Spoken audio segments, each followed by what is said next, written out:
Mengapa saya membahas ayat-ayat ini? Saya membahas ini karena ada kaitannya dengan Yesus yang diimani di dalam kitab Injil yang disinggung di dalam Al-Quran yang disebut dengan nama Isa Al-Masih, tetapi dipahami secara keliru. Bukan hanya dipahami secara keliru, tetapi justru menuduh kitab Injil telah dipalsukan karena Yesus disebut Tuhan. Oleh karena itu saya akan membuktikan siapa yang mengubah artinya, supaya jangan ada dusta di antara kita. Sebagaimana dalam video saya sebelumnya, bahwa tujuan awal Muhammad adalah untuk menyebarkan Taurat dan Injil kepada orang-orang Mekah dan sekelilingnya dalam bahasa Arab, seperti yang tertulis di beberapa ayat Al-Quran Surah Al-An'am ayat 92, Quran Surah Al-Ahqaf ayat 12, Quran Surah As-Syura ayat 7, yang diperkuat oleh pernyataan surat lainnya, yaitu Quran Surah As-Syura ayat 196-197, Quran Surah Yunus ayat 94, Quran Surah Al-Ankabut ayat 46, ayat 47, dan lain-lain.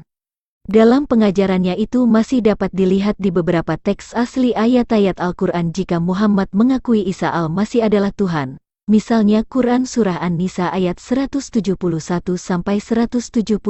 yang akan saya bahas di video ini.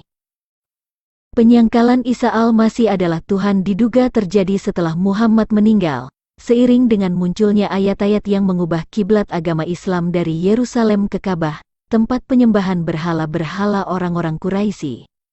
Untuk mengetahui mengapa saya mengatakan ini, silahkan Anda tonton video saya yang berjudul Muhammad lupa di mana rumah Tuhannya. Untuk itu, saya mencoba menunjukkan makna original teks Al-Quran Surah An-Nisa, ayat 171-175,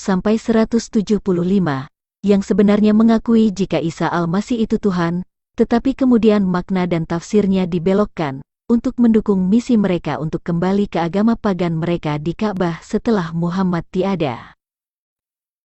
Isa menurut Surah An-Nisa ayat 171.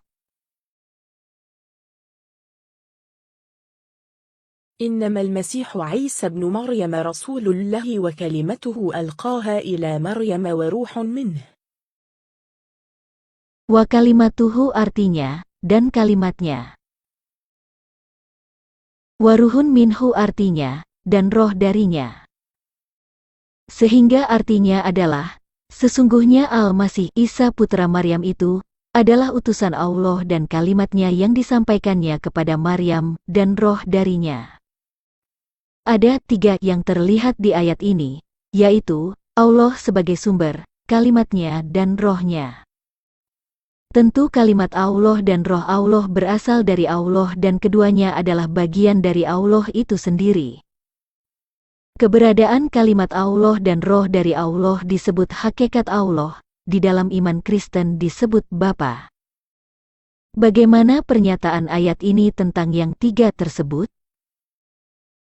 ولا تقولوا ثلاثة انتهوا خيرا لكم إنما الله إله واحد. Dan janganlah kamu mengatakan tiga, berhentilah dari ucapan itu lebih baik bagimu, sesungguhnya, Allah ilah yang Maha Esa.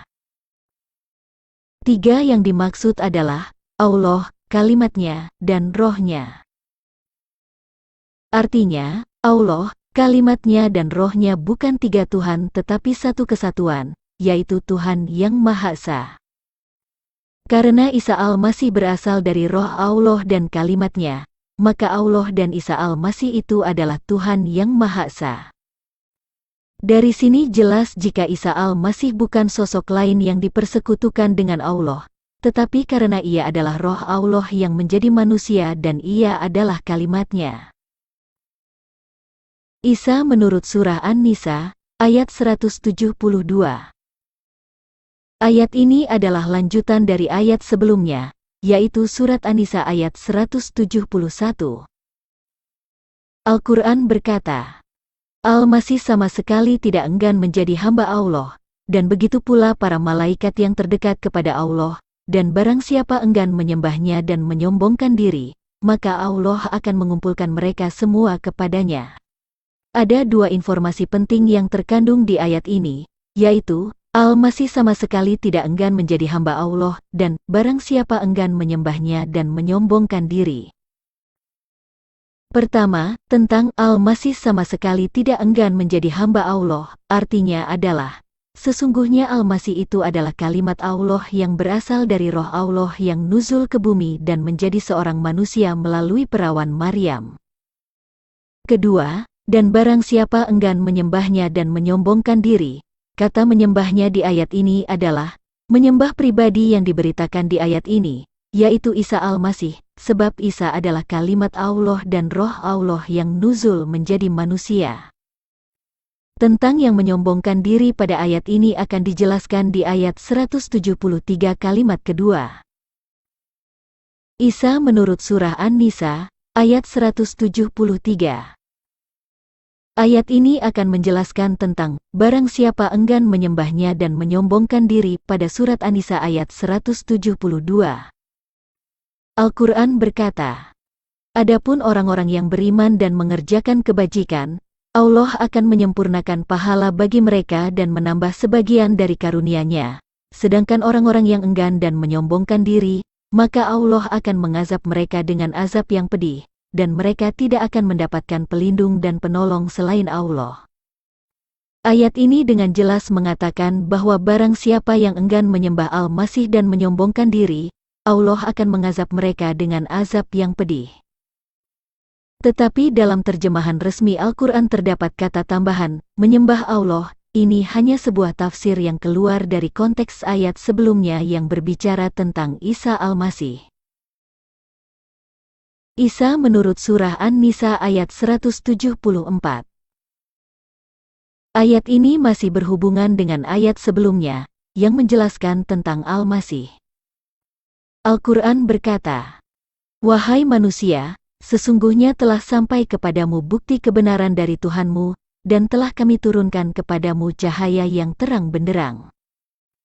Di dalam terjemahannya, disisipkan nama Muhammad dan Al-Quran, padahal surat An-Nisa ayat 153-175 adalah membahas tentang Taurat dan Injil, yaitu tentang para rasul terdahulu, ahli kitab dan Isa Al-Masih, dan di ayat 175 masih bicara tentang jalan yang lurus, yaitu Isa Al-Masih itu sendiri.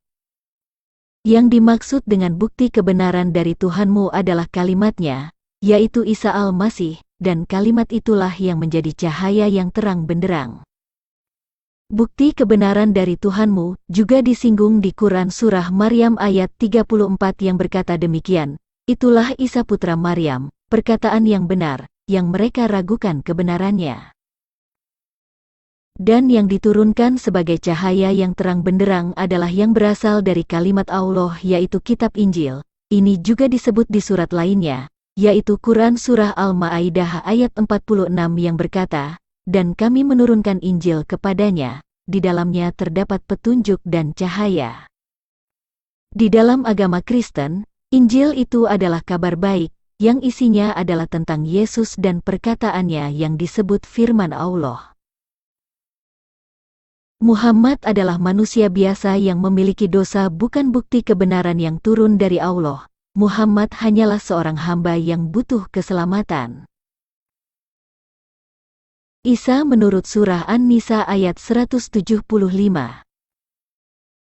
Ayat ini masih berhubungan dengan ayat sebelumnya, yang menjelaskan tentang Al-Masih.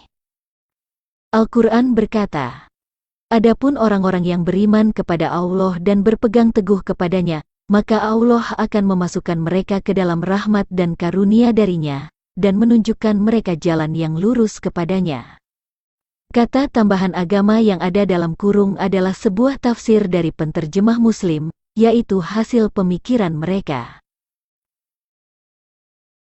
Isa Al-Masih adalah kalimat Allah yang telah turun ke tengah manusia sebagai jalan yang lurus kepada Allah.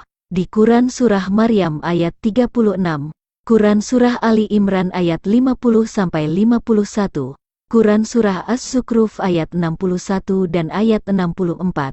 Juga dikatakan bahwa jalan yang lurus itu adalah Isa Al-Masih. Terjemahan dan tafsir para ulama Islam terhadap ayat-ayat Al-Quran yang berbicara tentang Isa Al-Masih tidak jujur, Selalu dibelokkan untuk menyembunyikan keilahiannya, lalu dia